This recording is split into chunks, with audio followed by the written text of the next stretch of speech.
Welcome back to the Graham Stephan Show. So I want to talk about this between Emma Chamberlain and money, because not only is Emma Chamberlain one of the most well-recognized and well-compensated creators of all time on YouTube, but she also has no idea how much money she makes. She has no idea how much money she has. She has no idea about anything when it comes to money. And all of this was discovered on this channel, Colin and Samir. They talked to her for almost 3 hours in a podcast, which I'll link to down below in the description because it is fantastic. But this one part kind of threw me for a loop because I did not expect this whatsoever. So let's talk about it as soon as you hit the like button and subscribe. That's all I ask for. And in return for doing that, I will do my best to respond to all of your comments. So I think it's fair. So thank you guys so much. And also a big thank you to Next Diva for sponsoring today's video, but more on that later. I've heard you talk about your dad before, and I think about growing up the kid of an artist and the viewpoint on creative work, and then the incredible complexity to commercializing creative work and monetizing creative work. I just want to comment right off the bat, there is a huge difference between people who are creative geniuses, who could see something that other people don't see, and they're very expressive, they're very emotional with their work, they're very proud of what they do. There's a big difference between someone who's really good at doing that and someone who's good with money. Money tends to take, from my experience, a more, logical, numbers-focused person who's really driven by, like, numbers and data and logic. That doesn't always overlap with someone who's very mentally creative and expressive and imaginative, which Emma Chamberlain is. She's a pioneer in exactly what she does, and she's fantastic at it. But that doesn't mean she's also good with money. Two completely separate qualities. Oh, and I also want to say that when you have a talent like Emma, it is difficult to monetize it. Like, imagine you're a painter or you're a musician, and that's all you love doing. Well, now imagine that that's your job, and you have to make money doing the thing you love. It sounds amazing, right? But sometimes, if you're after money, it's going to cloud your judgment when it comes to the emotional expression of whatever art you're doing. So it becomes a very fine balance between how can I monetize a skill that I love doing without having that be a detriment for what I love doing. I turned on AdSense because I was like, obviously, like maybe I'll make $200 one day over the course of the next 6 months. I think it's like $200 and then you can cash it out, right? Usually it's $100. I think $100 was the threshold to be able to cash out from YouTube. So just for the record, it's $100. We were very inspired by Casey Neistat, and yes. We thought it was like a brand power move. He didn't have AdSense on for like his first 100 million views, and we're like, that's cool. We're not going to turn on AdSense. I remember that too. I tried that also in the very beginning. I didn't monetize any of my videos for probably the first month and a half, and I was posting like 2 videos a week at the time. Turned off AdSense. I didn't care because I was doing well as a real estate agent. And I just thought, you know what? Who cares? I'm just going to let these videos be ad-free. And then I heard a rumor that YouTube pushes videos that are monetized because now all of a sudden they have a financial incentive in those videos doing well. So I turned on monetization, and maybe it's just a coincidence, but within 24 hours of turning on my monetization, the views doubled. So I was kind of thinking, well, if I want to maximize the outreach of my videos, I may as well monetize. And then YouTube has a financial incentive to make sure my videos do well. I realized very, very quickly that it did not improve my life. And in fact, the amount of money that my family had growing up was enough to be happy because I had all of the things that I needed. It is a lot different, though, between, living under your parents' roof and having them support you versus going out on your own and supporting yourself. Which is fantastic that she was able to do that, by the way. But being able to do that at such a young age is way more impressive. It's got to be really rewarding, too, to be able to know that you could support yourself financially. I did research on this later down the line, and, like, money only makes you happy to a point. I was already at that point growing up. There have been so many studies, by the way, on this that have counteracted just about everything that they've ever said about money and happiness. So here's what they found. I'm going to probably butcher some of this, okay? Originally, the study was that beyond $75,000 a year, money doesn't make you happier. But then other studies came out and said, you know what, no.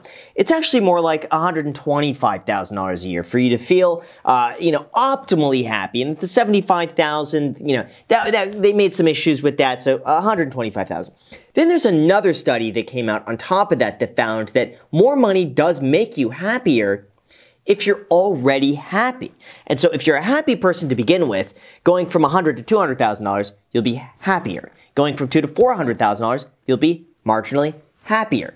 Now, if you're unhappy, no amount of money is going to make you happier. So if you're a happy person to begin with, you will be happy with more money. Now, there are diminishing returns from money. So I think around $500,000 a year, the benefit that you get from going from that to $1 million is not as much as you would go from, $300,000 to $500,000. So overall, I would say that if you're a happy person, more money will make you happier, but there are diminishing returns on how happy you could become. My parents, they could not believe their eyes when it was 10 grand in a month. I mean, that's crazy. They were like, what the f is going on? And I was like, I don't know. You're 17 at the time? I think 16 at that point. 16 at that point. Look, as a business owner myself, I get what she's saying, and it's so hard sometimes to be able to grow a business like this without having any professional tools in the beginning. Even though it's really worked for Emma, I think for most businesses, coming off as an amateur could really hold you back. Like when I first started working in real estate, my personal phone was my business phone, and I'd get clients and friends both texting me in the same line, and it was very confusing, and I ended up missing out on some business as a result. That's why I think if you're an entrepreneur or somebody who runs their own business with a lot of phone or text communication, there is a tool that I'd recommend you pick up before the end of the year, and that is our sponsor, Nextiva. With Nextiva's cloud phone system, you're able to create phone numbers with different area codes. So if you're a real estate investor dialing for deals, their system will help you get more answers and therefore hopefully make more money. You'll get unlimited calling, business texting, an auto attendant, voice analytics, and many more features that will make your business look as polished as a Fortune 500 company. They even take it a step further by allowing you to manage all conversations and engage with customers and teams with one powerful, easy-to-use app called Nextiva One. This means no more switching between a dozen different apps to get the same job done. Instead, Nextiva lets your team understand precisely how a customer interacts with your business and see the entire journey from start to finish. For example, if you're on the phone with a customer using Nextiva, you'll be able to take notes on the call, text that customer, schedule a video meeting, and then join that meeting all from the same view. Basically, they're able to take what would normally be 4 products and combine that into one for a fraction of the cost, with Nextiva customers reporting up to a 60% savings on their phone bill after switching. Nextiva makes your life easier so that you could focus on growing your business. Let Nextiva elevate your business communication and collaboration. Just go to trynextiva.com/Graham to get up to 50% off your plan with the link down below in the description. Again, it's trynextiva.com/Graham to get started today with up to 50% off and speak with one of their reps to see if it's a good fit. Enjoy,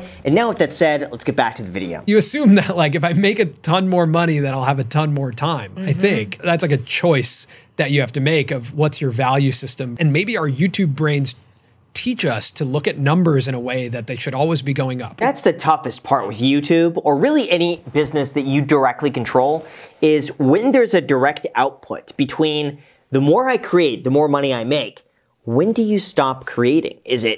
Are you posting 20 times a day? Are you posting 30? Where do you stop? If you had the option just to keep going, would you keep going? Like imagine you work a job where every hour you work, let's just say laying bricks, every hour you make $200. Let's just say, how much would you work? For how long would you work? And imagine if you work over 10 hours, now you're getting paid overtime. Now you get paid $250 an hour. And the more you work, the more you get paid. And so a lot of people get caught, including myself, by the way, where it's just like, you see the numbers going up and you're like, I don't want to stop it because it's going so well. Why would I don't want to say quit here, but let's just keep going. Let's post more content. You're rewarded, and YouTube loves it. They love it. The more you post on YouTube, the more your channel grows by far. And so a lot of people get caught up. I'm sure almost every vlogger, especially, just posting as consistently as possible, as much as possible. And the more you post, the better the results for your channel. And then you also don't want to let your audience down by not posting because they get used to the schedule. So it's one of those things where eventually you will find a balance, but in the beginning, there's no balance. It's usually just all YouTube. I have an infrastructure in place in my life with a lot of checks and balances that allows me to never check my bank account. I have no idea how much money I have. I know what I can do and what I can't do, but I have no idea. She better really trust the people that she has in place. And by the way, when I hear a whole bunch of checks and balances, you know what I'm thinking? That's a lot of money. She's paying a whole bunch of overhead to make sure that she doesn't get stolen from. That's really, one of your checks and balances is she's got lawyers on retainer watching her financial advisors, watching her accountants, watching everything that she is doing, keeping an eye on all the investments to make sure that person A doesn't steal from person B, and person B doesn't try to pull one over on person C, and that stuff adds up a lot. I think the whole thing could be simplified with just what's called a fee-only financial advisor. These are people who are not paid a percentage of your portfolio. They're just paid an hourly wage to make sure that your investments are optimized. That's it. And you pay them per hour. They could watch over your stuff, and that's it. And then you could have an attorney just, make sure that that person is doing a good job, and that's it. But when I hear a lot of checks and balances, it seems too many cooks in the kitchen. My house is my splurge. That is the splurge of my life. Like, that's it. But I don't know, it can be easy to see oh, well, this money's just sitting here. Let's put it to work. Why not one helicopter? Yeah. But it's I don't want the money to give me ideas. So maybe it's ignorance is bliss, where if she sees how much money she has, it could skew her thoughts of how expensive something is, what she can and can't do. Maybe she'll lose some of that motivation or drive, just not seeing all the money behind her. Because if she knows she has $20 million invested in the bank, sitting, liquid, maybe that, skews her creative outlet just a little bit. Sends it off in a 1% different direction. And then, over 5 years from now, that 1% starts adding up every day. So maybe it's something like that where it's out of sight, out of mind. She has no idea. She lives on a, 3% of her portfolio every year. She's set. She's got a house that's paid for. You know what? That's pretty sweet. I just want to get a coffee every day without guilt. I want to buy lunch every day without guilt. I want to live in a nice neighborhood and be able to pay rent or a mortgage there. And then I want to be able to travel. Yeah. And I don't even travel that much. So I was like, this is pretty ambitious and it is super attainable. You know what's interesting is that Timothy Ferriss did this whole outline in his book, The 4-Hour Workweek. And what he says is imagine your dream life. Imagine what you really want in life, what's going to make you the happiest. I'm not saying go and put $30 million mansion, but realistically, go and look where do you want to live? What car do you want to drive? How often do you want to go out to eat? What do you want to wear? How often do you want to go shopping? Things like this. Go and add it up line by line, realistically, of how much that's going to cost. You could rent, let's say a great house for, I'm saying in Los Angeles by the beach, $8,000 a month. You could lease an Aston Martin, $3,000 a month. You could spend $3,000 a month eating out every day. Now we're at $14,000. And then we add in a buffer. Just imagine, $20,000 a month. That could be a dream life. $240,000 a year. So if you could find a way to make the $240,000 a year, your dream life is totally attainable. I'm not saying go and make $240 and spend $240. It's not smart. But generally, what you really want that's going to make you the happiest is probably more attainable than you think. There are things that I do for free. With Chamberlain Coffee, I don't cash out of that. I don't take a salary. I refuse, which is very, very lucky, But it's not everything that I do has to make me money, but some things have to make me money. I know she also has a lot of investors with Chamberlain Coffee, so I'm curious the profitability on the coffee business. It cannot be cheap. I'm going to be honest. I don't know how much money she's making from Chamberlain Coffee. I have no clue because I run Bankroll Coffee at bankrollcoffee.com. You could go there and you could buy my coffee. The margins are so thin, and she's in store. And so what she's basically doing is manufacturing in bulk. They're buying it near wholesale. They're marking it up. They're getting, the grocery store has to make money. She has to make money selling it in bulk. How much money is she making from Chamberlain Coffee? The margins have to be so small. So for her to sell, she's got to sell millions of bags of coffee to make a difference, in terms of her bank account.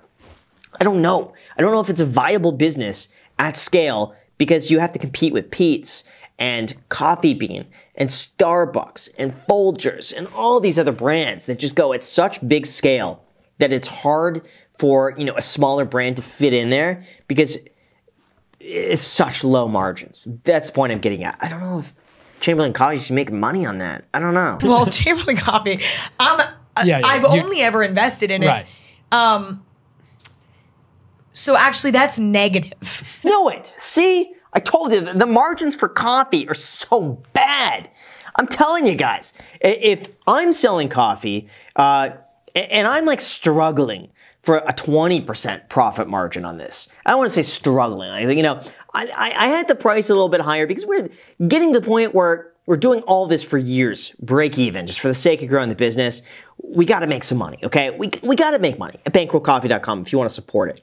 But we're not making much. So Emma Chamberlain selling in retail, and I knew for retail is so expensive to get into. It's, you know, people throwing money to try to get into retail because it's retail. It's so much better to sell online, like at bankrollcoffee.com. So I had a feeling she's probably negative on this business by a long shot. Investors are the ones who are absorbing those losses. And you hope that you just build up a significant clientele and get bought out by somebody else. That, to me, is the only way for profitability. That's it. Or she just raises her prices enough where she starts making a little money. But compared to like one brand deal that she could do, it's not worth it for her unless it's just a passion project. We talked to Jimmy about this quite a bit with Feastables and the chocolate business. Or you look at what Logan is doing with Prime and like the hydration business. Like you guys are in cutthroat businesses that have legacy brands and old money and like people who do not want their throne taken from them. Yep. Basically, the only advantage as a creator is that you could skimp on the marketing budget. So let's just say like Gatorade comes out with a new product. They're gonna have to throw a lot of money to get the same sort of advertising that Emma Chamberlain could do for free in one of her videos or in one Instagram story. It costs her nothing. So that's her edge here. But, you know, on a broad scale, it's really difficult, especially in retail. When you're trying to compete with a normal buyer who's just going in to buy their coffee and they don't know her, that's where they're gonna hit some roadblocks. At least with Mr. Beast, he's got audiences of, you know, probably 1 billion people who have seen his video at some point and see, you know, Mr. Beast bars and Feastables. It's an easy recognition thing, and all the kids want it, and then they tell their friends, and they want, you know, Mr. Beast bars and all that sort of stuff, and the chocolates. I get that. But if you're not at his level, it's very difficult. Sometimes getting a job is the best way to actually become a professional creator. Totally. Right? To like keep money out of the equation. Out of the creative equation. Out of the creative equation, because that is actually everything. Like when you started, money was not in the equation, and you were able to create something very unique that people couldn't get anywhere else. And that's where money came in. Yeah. I always say that to anybody who's thinking about doing YouTube full time. They want to make it a career. Don't make it a career. That's my best advice for you. Do not make it the full-time thing. It helps so much. Have a job, have something that's bringing in the money, and just do YouTube for fun. If YouTube is something that you would sit down and have fun doing for free, then go and do YouTube. Have fun with YouTube. Now, if you do end up making money, fantastic. But you'll always have the income on the side that keeps it consistent, and then you're not gonna have to stress about, like, you know, posting videos that you don't wanna post because you need the money, and, you know, YouTube pays next to nothing, especially as a small channel. So you don't wanna be in a position where your creative outlet is dictated by the videos that YouTube wants you to post to make the money because you quit your job. Keep the job. Things may change, where I'm at may change, but unfortunately, or fortunately, I'm still trying to figure out, I'm in showbiz. Like, I can't get out. Yeah, you're in it. You're trapped. And it's also, I'm trapped in showbiz. So let me know what you guys think of all this down below in the comments section. Overall, I mean, I can't critique her for what she's doing. I'm just curious, how much money is she leaving on the table by not being more actively involved with her finances? I get she's in a very fortunate position where she could pay a premium not to have to worry about it. Bobby Lee is the same way. We had him on the podcast, the Iced Coffee Hour. He pays someone else to do it. He doesn't pay any of his own bills. He has no idea how much money he spends. He has no idea how much money he has. And the reason for that is because he doesn't want it to affect his career and his creativity. Because he thinks that if he knows how much money he has or doesn't have, it might, you know, bring up something within him that he acts differently. If he has too much money, he thinks, oh, I don't have to do this. If he doesn't have enough, he might have to feel like he has to overcompensate on things. And so he pays a premium knowing that that's his peace of mind. For Emma, it seems the same way, and a lot of creative people fall into that exact same mindset. So let me know what you guys think. Again, down below in the comment section, make sure to hit the like button, subscribe, and don't forget that you could get some free stocks worth all the way up to a few $1,000s with a paid affiliate link down below in the description. When you make a deposit, enjoy. Let me know which stocks you get. Thank you so much, and until next time.